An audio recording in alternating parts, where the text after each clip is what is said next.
The new topic production method of calculating national income. Product method भी बोलते हैं अपन इसे और वैल्यू एडिड मेथड भी बोलते हैं। इस मेथड का मीनिंग क्या होता है, सबसे पहले हम मीनिंग देख रहे हैं। We calculate the aggregate annual value of goods and services produced during an year. यानी इसमें हम क्या करेंगे, aggregate annual value of goods and services को ऐड करेंगे। एग्रीगेट का मतलब होता है कुल मिलाकर के, यानी एक इकोनॉमी में जितनी भी फर्म्स हैं उनके टोटल वैल्यू ऑफ आउटपुट को हम यहाँ पे ऐड अप करेंगे। अब क्वेश्चन यहाँ पे ये आता है कि do we add up the value of all goods and services produced by all the firms in the economy. क्या एक इकोनॉमी की जितनी भी फर्म्स हैं हम उन सारी फर्म्स के वैल्यू एडेड को ऐड करेंगे। तो यहाँ हम एक एग्जाम्पल से इसे समझेंगे। एक एग्जाम्पल है कि एक इकोनॉमी में दो फर्म्स हैं, एक है wheat producer it means farmer, एक है ब्रेड मेकर यानी बेकर। अब wheat producer the total value of wheat produce ₹100, यानी एक वीट प्रोड्यूसर ने, एक फार्मर ने पूरे साल भर में केवल इनपुट कुछ भी नहीं लगाया है, केवल ह्यूमन लेबर यूज़ करके और ₹100 का वीट प्रोड्यूस किया है, यानी wheat produce of worth ₹100। And अब देखेंगे हम, एक ब्रेड मेकर है जिसने बेकर ने यूज़ किया है ₹50 का wheat completely during the year, और वीट प्रोडक्शन उससे ब्रेड प्रोड्यूस किया है ₹200 का। और इसमें जो ₹50 का जो वीट यूज़ किया है वो उस फार्मर का यूज़ किया है, यानी फार्मर ने जो ₹100 का वीट प्रोड्यूस किया था उसमें से ₹50 का वीट बेकर को सेल किया है, और बेकर ने उस ₹50 के वीट को यूज़ करके टोटल ₹200 का ब्रेड प्रोड्यूस किया है। Production in the economy. ऐसी कंडीशन में हम एक इकोनॉमी के किन किन चीज़ों को प्रोडक्शन में यूज़ करेंगे, किन किन चीज़ों को एडअप करेंगे। आंसर है, if we follow the simple way of aggregating the value of production of the sectors we would add. अगर हम ऊपर वाले एग्जाम्पल को, इस वाले एग्जाम्पल को लेते हैं तो हम क्या ऐड करेंगे। Value of production of baker ने बनाए ₹200 की ब्रेड, है ना। Value of production of farmer ने वीट बनाया ₹100 का। इट मीन्स क्या हम ₹300 ऐड करेंगे, but simply it is not true. हम 300 नहीं ऐड करेंगे। वीट प्रोड्यूस किया था ₹100 का, बेकर ने कितना ब्रेड बनाया है ₹200 का। अब देखेंगे, फार्मर को वीट प्रोडक्शन करने के लिए कुछ भी इनपुट की नीड नहीं थी, कुछ भी इनपुट उसने नहीं लगाया है।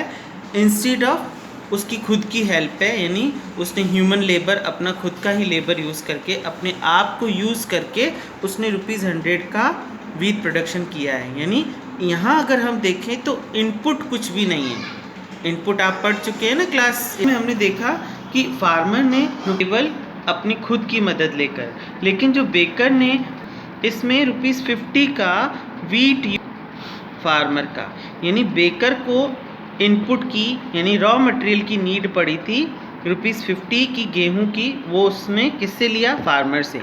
यानी अब देखेंगे नेट कंट्रीब्यूशन की बात करें, यहाँ पे we need to subtract the value of wheat the baker used during production.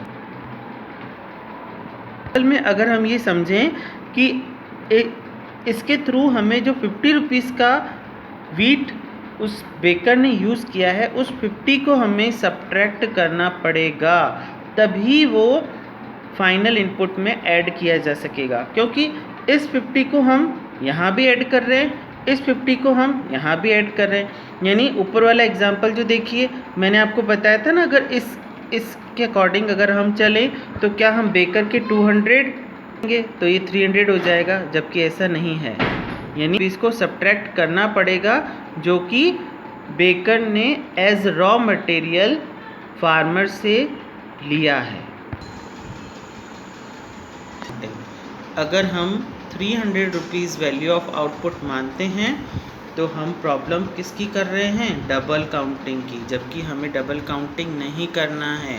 सी, इसीलिए हम लोग क्या करेंगे, therefore value added of firm equals to value of output minus value of intermediate goods.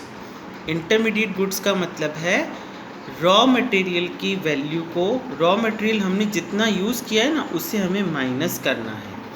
यानी हमारी फर्म ने जितना भी वैल्यू ऑफ आउटपुट प्रोड्यूस किया है उसमें से वैल्यू ऑफ इंटरमीडिएट गुड्स को माइनस करना है, तो ही हमारा एक्चुअल में जो वैल्यू ऑफ फाइनल गुड्स है वह आ सकेगा। और अगर हम माइनस करेंगे इट मीन्स हम डबल काउंटिंग नहीं कर रहे हैं। So the value of output farmer के लिए है 100 और बेकर के लिए है 200। फार्मर ने value of intermediate consumption use किया ही नहीं है तो 0 लेस करेंगे, इट मीन्स 100। लेकिन बेकर ने वैल्यू ऑफ इनपुट यूज़ किया है, 50 रुपीज़ का गेहूँ यूज़ किया था ना फार्मर का, दैट इज़ वाई हम उसके टोटल प्रोडक्शन में से 50 रुपीज़ को लेस करेंगे, सो इट विल बी ₹150। तो इस तरह से हम वैल्यू ऑफ आउटपुट यानी value of all final goods and services अगर हम एडअप करेंगे तो 300 रुपीज़ ऐड नहीं करेंगे, we would add ₹100 plus ₹150, so it will be rupees down about please. Now problem of double counting, यह प्रॉब्लम हमें ये बताता है दिस प्रॉब्लम अराइज, यह प्रॉब्लम कब आएगी, when the value of same good and service are counted more than once, जब हम एक ही गुड्स और सर्विसेज की वैल्यू को 2 बार काउंट कर लेते हैं, then the problem of double counting arise, है ना।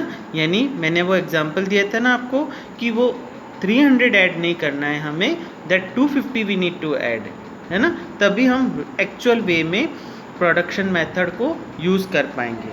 There are 2 main methods to avoid the problem of double counting.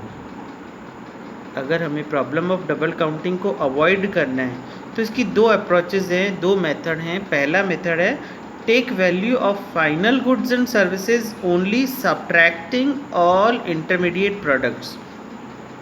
Final goods और सर्विस की वैल्यू को लेते समय हमें सब्ट्रैक्ट करना है इंटरमीडिएट प्रोडक्ट्स को, यानी रॉ मटेरियल की वैल्यू को फाइनल गुड्स सर्विस की वैल्यू में से लेस करना है। सेकंड है take value added at different stage in production process instead of total output, तो अलग अलग स्टेजेस पर उसे लेना पड़ेगा।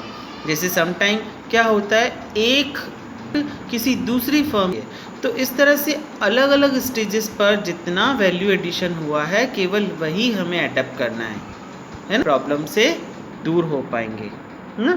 नाउ सी बुक के अलावा ऑफ नेशनल इनकम बाय देंगे, उसके स्टेप्स देखेंगे। C value of output in is the market value of goods and services produce by a firm. यहाँ पे हम मार्केट वैल्यू को मार्केट वैल्यू से मल्टीप्लाई करेंगे वैल्यू ऑफ आउटपुट को, है ना। C value of output equals to output produced in units, यानी एक फर्म ने जितनी भी यूनिट्स बनाई है उसको हम मल्टीप्लाई करेंगे मार्केट वैल्यू ऑफ 1 गुड, है ना।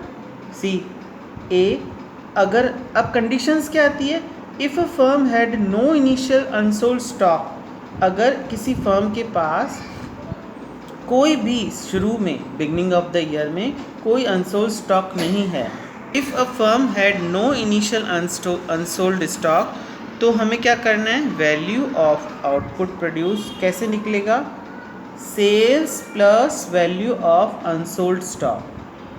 अगर initial unsold stock then value of output produce equals to sales plus value of unsold stock।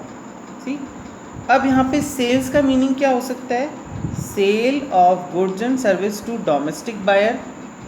Domestic buyer का मतलब है ऐसे बायर जिन्हें लोकली आपने सेल किया है, यानी अगर आप इंडिया की फर्म है तो आपके प्रोडक्ट को कितने इंडियंस ने यूज़ किया है, प्लस मैंने लिखा है exports of goods and services, same product आपने कितना एक्सपोर्ट किया है, यानी सपोज एक्सपोर्ट किया है आपने 1 करोड़ का और डोमेस्टिक बायर को सेल किया है आपने 2 करोड़ का, so the sale will be 3 crore, और फिर हम उसमें वैल्यू ऑफ अनसोल्ड स्टॉक को ऐड करेंगे। नेक्स्ट आप देखेंगे if a firm had some unsold stock, अगर फर्म के पास कुछ अनसोल्ड स्टॉक है in the beginning of the year, साल के शुरू में, तो क्या होगा, value of output equals to sales plus net change in stock, sales plus net change in stock. Sales वही आएगा जो ऊपर मैंने समझाया था आपको। चेंज इन स्टॉक में आप क्या करते हैं, क्लोजिंग स्टॉक माइनस